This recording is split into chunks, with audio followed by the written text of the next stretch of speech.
یمن میں جو کنگ ہوتے تھے ان کو تبا کہا جاتا تھا، اور جو اس زمانے کا سب سے پہلا کنگ تھا اس کو تبا اول کہتے تھے۔ تبا اول بہت بڑا بادشاہ تھا، مسلمان تو تھا نہیں، ایمان تو لایا نہیں تھا، مگر تبا اول کا پلان یہ تھا کہ اس نے ایک بہت بڑا لشکر بنایا۔ اچھا، اس لشکر میں اس نے پلان یہ کیا کہ اس کے پاس 1,13,000 پیدل چلنے والے تھے اور 1,30,000 کے قریب گھوڑا چلانے والے، گھڑ سوار، horse rider. Try to imagine کتنا بڑا اس کا جلوس تھا، کتنا بڑا لشکر تھا۔ وہ اپنے پورے لشکر کو لے کر اس نے پوری دنیا کو ٹریول کرنے کا پلان کیا۔ اچھا، وہ جس شہر میں جاتا سارے شہر کے لوگ باہر آ جاتے، ڈر بھی جاتے، روب میں بھی آ جاتے کہ اتنا بڑا جلوس لے کر ہی آیا ہے، اس کا استقبال بھی کرتے، اور ہر شہر سے وہ 10 اسکالرز، ان کے 10 علماء اپنے ساتھ لے جاتا۔ اتنا لانگ ٹرپ ہو گیا کہ اس کے پاس 4,000 علماء ہو گئے۔ اب انڈرسٹینڈ کریں کہ کتنے شہروں میں وہ گیا ہوگا، 4,000 علماء جمع ہو گئے۔ اب وہ ٹریول کرتے کرتے کرتے مکہ پاک پہنچا۔ اچھا، مکے جب وہ انٹر ہوا تو مکے کے لوگوں نے کوئی اس کو رسپیکٹ نہیں دی، کوئی اس کا استقبال نہیں کیا، اور کوئی جناب اس کا کوئی روب بھی نہیں پڑا۔ تو اس نے اپنے وزیروں کو بلایا کہ یہ کیسے لوگ ہیں، یہ شہر کیسا شہر ہے، نوبڈی کوئی استقبال بھی نہیں ہوا، کوئی ہمارا روب بھی نہیں ہے، کوئی دبدبا بھی نہیں ہے، ٹیک کیئر بھی نہیں کیا انہوں نے۔ تو اس کے وزیروں نے بتایا کہ بات یہ ہے کہ یہ مکے والے جو ہے نا، ان کے پاس ایک بہت کمال کی عمارت ہے جس کو یہ کعبہ کہتے ہیں، اور یہ کعبے کا طواف کرتے ہیں۔ کعبے میں انہوں نے بت رکھے ہوئے ہیں۔ آپ کو یاد ہوگا کہ نبی پاک کی آمد سے پہلے کعبے میں تو بت تھے، تو یہ کعبے کی رسپیکٹ کرتے ہیں، باقی کسی کو گھاس واس نہیں ڈالتے۔ تو بڑا کر رہا فر والا کنگ تھا، اتنا بڑا لشکر تھا، اس نے کہا اچھا ایسی بات ہے تو میں کعبے کو ہی گرا دیتا ہوں، کعبہ ہی ڈیمولش ہو جائے گا تو یہ کس کا طواف کریں گے، پھر یہ سب میرے پاس آ جائیں گے۔ تو اس نے ابھی پلاننگ کی، صرف سوچا، رات اس کے سر میں سیویئر پین شروع ہو گیا، خطرناک قسم کا درد سر۔ اس کی آنکھوں سے، اس کے کان سے اور اس کے ناک سے پانی نکلنے لگا، اور وہ اتنا بدبودار پانی تھا کہ کوئی قریب بھی نہ بیٹھ سکے، اتنا پریشان۔ لشکر میں ڈاکٹر بھی تھے، ڈاکٹر بلائے گئے، طبیب آئے، بڑے بڑے علاج کیے، کوئی فرق نہ پڑے، 2-3 دن نکل گئے، تکلیف ختم ہی نہ ہو۔ تو ایک جو ڈاکٹر تھا، جو سب سے بڑا ڈاکٹر تھا، اس نے کہا دیکھیں یہ معاملہ جو ہے نا، مجھے آپ کی بیماری کا نہیں لگ رہا، یہ کوئی آسمانی معاملہ ہے، آپ کسی عالم سے پوچھیے۔ تو انہوں نے اپنے لشکر میں جو سب سے بڑے عالم تھے ان کو بلایا کہ آپ چیک کریں معاملہ کیا ہے۔ تو انہوں نے کہا یہ بتاؤ کہ تم نے کوئی غلط خیال تو نہیں کیا اس شہر کے بارے میں، یہاں کے رہنے والوں کے بارے میں؟ اس نے کہا ہاں، میں نے تو پلان کیا تھا کہ کعبہ گرا دوں گا، یہاں کے مردوں کو قتل کر دوں گا، عورتوں اور بچوں کو قیدی بنا لوں گا۔ تو ان عالم دین نے کہا کہ نہیں، تم نے غلط کیا، تمہیں نہیں پتا کہ یہ کعبہ کیا ہے، اس کا مالک وہ خالق ہے، وہ مالک ہے کہ اگر اس کے بارے میں، کعبے کے بارے میں نیگیٹو سوچو گے تو برباد ہو جاؤ گے، فوراً توبہ کر لو ورنہ تم خود ہی برباد ہو جاؤ گے۔ اچھا ایسی بات ہے۔ تبا نے توبہ کر لی، جیسے ہی توبہ کی تو اس کا سارا درد ختم ہو گیا، وہ فریش ہو گیا، اس کی طبیعت ٹھیک ہو گئی۔ تو اب اس نے دین ابراہیمی اختیار کر لیا، اللہ پر ایمان لایا، اور اس زمانے میں حضرت ابراہیم کا دین چل رہا تھا، ابھی نبی پاک تو آئے نہیں تھے، اس نے دین ابراہیمی ایکسیپٹ کیا اور اس نے اللہ پر ایمان لیا۔ اچھا، اب وہاں سے پھر لشکر آگے چلا، اور چلتے چلتے چلتے ایک ایسی بستی میں پہنچا جہاں کھجور کے درخت تھے، بڑی خوشگوار وادی تھی، اور وہاں انہوں نے پڑاؤ ڈالا۔ اچھا، اس لشکر میں جو علماء تھے انہوں نے اپنی کتابیں نکالی، ان کے پاس آسمانی کتابیں تھیں، وہ پڑھتے گئے اور کہنے لگے یہ تو وہی جگہ ہے جہاں ہماری کتابیں بتاتی ہیں جہاں اللہ کے آخری نبی ہجرت کر کے آئیں گے۔ یعنی اس کا مطلب وہ ڈھونڈتے ڈھونڈتے آج کے مدینے میں پہنچ گئے، جس کو آج ہم مدینہ کہتے ہیں نا، یہ وہاں پہنچ گئے تھے۔ تو 400 علماء نے کہا کہ بھائی ہم تو یہ جگہ چھوڑ کے نہیں جائیں گے، پتہ نہیں کب نبی پاک آ جائیں، اب ہم نے یہیں ٹھہرنا ہے، اگر تبا رہنے دے گا تو ٹھیک ہے، بے شک ہماری بوٹی بوٹی کر دے، ہم نے یہ شہر چھوڑ کے نہیں جانا۔ اطلاع تبا کو بھی مل گئی، تبا نے بلایا علماء کو کہ کیا مسئلہ ہے؟ تو کہا دیکھیں حضرت، ہم نے اپنی کتابوں میں پڑھا ہے، ہمارا حساب کتاب بتاتا ہے کہ اللہ کے آخری نبی اسی بستی میں آئیں گے، ہم اس بستی کو چھوڑ کے نہیں جائیں گے، ہم ان کے خادم بن کر رہیں گے، ان کے امتی بنیں گے، ان پر ایمان لائیں گے۔ اچھا، تبا بھی 2-4 دن پہلے ہی یا کچھ دنوں پہلے ہی مکے کی تعظیم سمجھ چکا تھا، اللہ پر ایمان لا چکا تھا، تو اس نے کہا اچھا ایسی بات ہے تو میں بھی رک جاتا ہوں۔ اس نے کیا کیا، 400 علماء کے لیے 400 گھر بنائے، ان 400 علماء کی شادیاں کروائیں، ان کو خوب مال و دولت بھی دیا۔ 1 سال تبا خود بھی وہیں رہا۔ 1 سال کے بعد دیکھا کہ نبی پاک تو نہیں آئے، تو اب تبا نے ایک کمال کا خط لکھا، سنیے گا پیارے اسلامی بھائی، یہ دنیا کا انوکھا خط ہے کہ اس کے لیے لکھا جا رہا ہے جو بھی دنیا میں آئے نہیں ہیں۔ اور کس عشق والی زبان میں تبا بادشاہ نے وہ خط لکھا، اس نے لکھا کہ اس اللہ کے نام سے شروع جو عالمین کا رب ہے، میں جناب رسول اللہ صلی اللہ علیہ وسلم کی بارگاہ میں تبا اول حمیری سلام پیش کرتا ہوں، اور میں آقا علیہ الصلوۃ والسلام کی بارگاہ میں عرض کرتا ہوں کہ حضور اگر میں نے آپ کا زمانہ پا لیا تو میں آپ کی خدمت کروں گا، آپ پر ایمان لاؤں گا، آپ کی سنت پر عمل کروں گا، جو آپ کتاب لے کر آئیں گے میں اس پر بھی عمل کروں گا، اور حضور اگر میں پھر بھی آپ کا زمانہ نہ پا سکوں تو مجھے اپنی غلامی میں قبول فرمائیے، اور قیامت کے دن مجھے میری شفاعت فرمائیے گا، مجھے بھول نہ جائیے گا۔ بڑا کمال کا عشق والا اس نے خط لکھا، اس خط کو اس نے سیل کیا، گولڈن اسٹیمپ لگا۔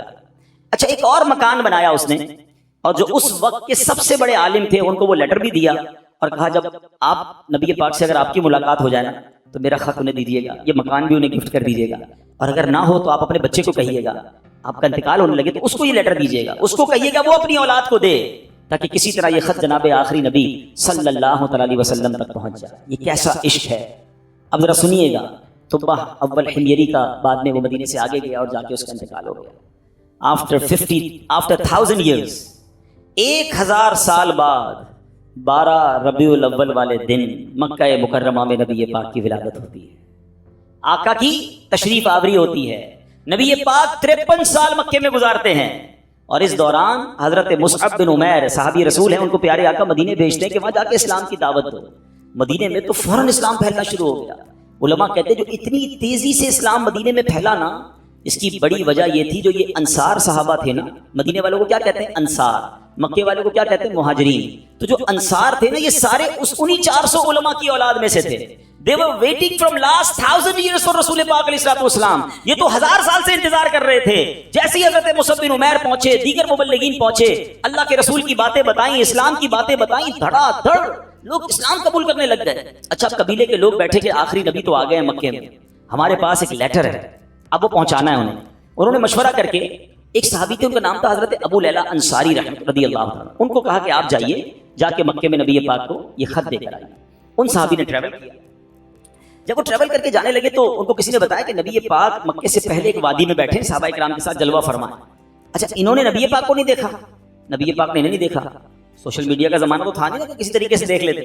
اچھا یہ گئے اس دربار میں، جیسے ہی داخل ہوئے کمرے میں، نبی پاک صحابہ کے ساتھ بیٹھے ہیں، وہ کمرے میں داخل ہوئے، پیارے آقا فرماتے ہیں انت ابو لیلہ، تم ابو لیلہ ہو؟ وہ شاکڈ ہو گئے کہ میرا نام کیسے ان کو پتہ چل گیا؟ جی یا رسول اللہ میرا نام ہی ابو لیلہ ہے۔ فرمایا تمہارے پاس میری ایک امانت ہوگی، مجھے وہ خط دے دو۔ ایک بار اور حیران ہو گئے کہ رسول اللہ صلی اللہ علیہ وسلم کو مجھے بتایا نہیں، پہلے ان کو پتا ہے۔ نبی پاک نے وہ خط لیا، سیدنا ابوبکر صدیق کو وہ خط دیا اور کہا ابوبکر پڑھو۔ اب بھرے دربار میں وہ عشق والا خط پڑھا گیا۔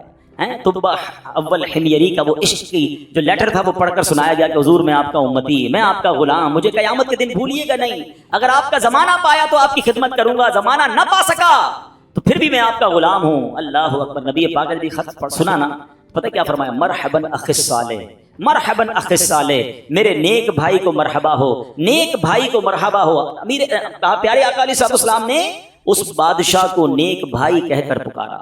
اچھا اب ابو لیلہ انصاری تو حیران پریشان، نبی پاک پر کلمہ پڑھا، مسلمان ہوئے کہ ان کو مجھ سے پہلے پتا ہے کہ یہ میرے دل میں کیا ہے اور میں کیا لے کر آیا ہوں۔ واپس گئے اپنے شہر والوں کو بتایا کہ بھائی میں تو ان سے مل کر آیا ہوں، تو غیب کی خبریں دیتے ہیں۔ اچھا بہرحال اب نبی پاک نے مکے سے مدینے سفر اختیار کیا۔ اچھا مدینے والوں کو انتظار تو بڑا تھا کہ پیارے آقا مدینے آئیں گے۔ اچھا نارملی 7 days کا ٹریول ہوتا تھا، اگر مکے سے کوئی اونٹوں پر یا گھوڑوں پر نکلتا تھا نا، it's take almost 7 days to travel. اب آج کل تو ہم 4 گھنٹے میں پہنچ جاتے ہیں، بڑے اچھے روڈ بن گئے۔ اب نبی پاک جب روانہ ہوئے تو وہ نیوز مل گئی مدینے والوں کو، لیکن آپ کو پتا ہے کہ وہ ہجرت کا سفر ایب نارمل سفر تھا، نارمل سفر نہیں تھا، بڑے پرابلمز تھے، بڑے ہرڈلز تھے۔ 3 دن 3 راتیں تو نبی پاک کو غار ثور میں رہنا پڑا، راستے میں مکے کے لوگ انٹرسیپٹ کرنے پہنچے ہوئے تھے۔ تو اب مدینے والے سمجھ رہے تھے کہ 7ویں دن نبی پاک آ جائیں گے، وہ ڈیلی مدینے کے گیٹ پہ جا کے کھڑے ہو جاتے کہ نبی پاک آ جائیں گے، صبح جاتے ویٹ کرتے، دوپہر ہوتی تو واپس آ جاتے، اگلے دن پھر صبح جا کے کھڑے ہو جاتے، روز استقبال کی تیاریاں ہیں۔ اچھا آپ کو معلوم ہے نبی پاک علیہ السلام کس دن مدینے میں داخل ہوئے؟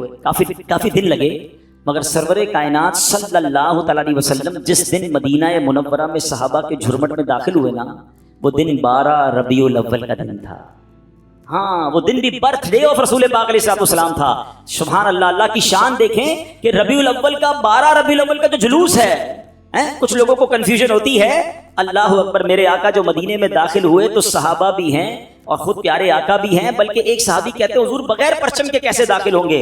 آپ جا رہے ہیں تو شان و شوکت کے ساتھ داخل ہونا ہے۔ اپنا امامہ اتارا، تلوار پہ لگایا، اسے پرچم بنایا، اور جب مدینے میں داخل ہوئے تو ہر طرف سے صدائیں ہیں مرحبا یا رسول اللہ۔ بچیاں تیار ہو کر آئی ہیں، بچے تیار ہو کر آئے ہیں۔ عرب کے لوگوں کا دستور تھا جب کوئی بڑا ایونٹ ہوتا تھا وہ اپنا مخصوص لباس پہنتے تھے، اپنی تلواریں لگاتے تھے، بلکہ اب بھی اگر آپ دیکھیں ان کے تہواروں میں ان کے لباس الگ ہوتے ہیں، وہ سب اپنے اس لیول کے لباس پہن کر کھڑے تھے، کیونکہ آج ان کے لیے عید کا دن تھا۔ اور سبحان اللہ اس وقت بنو نجار کی بچیوں نے سرور کائنات صلی اللہ تعالی علیہ وسلم کا جو استقبال کیا، جس نغمے کو گنگنا کر، جس نعت کو پڑھ کر انہوں نے استقبال کیا، آج بھی مکے مدینے چلے جائیں، کیسٹ کی دکانوں پر جائیں، بلکہ دنیا کے کسی کونے میں جائیں، یہ نعت عربی ہو، عجمی ہو، افریقن ہو یا امریکن ہو، سرکار کی یہ نعت دنیا بھر میں پڑھی جاتی ہے۔ اور وہ بچیوں نے، ان بچیوں نے یہ نعت پڑھی تھی جو آج سیرت کی کتابوں میں بھی لکھی ہیں۔ اور انہوں نے استقبال کیسے کیا تھا، وہ الفاظ کیا تھے؟ وہ الفاظ تھے طلع البدر علينا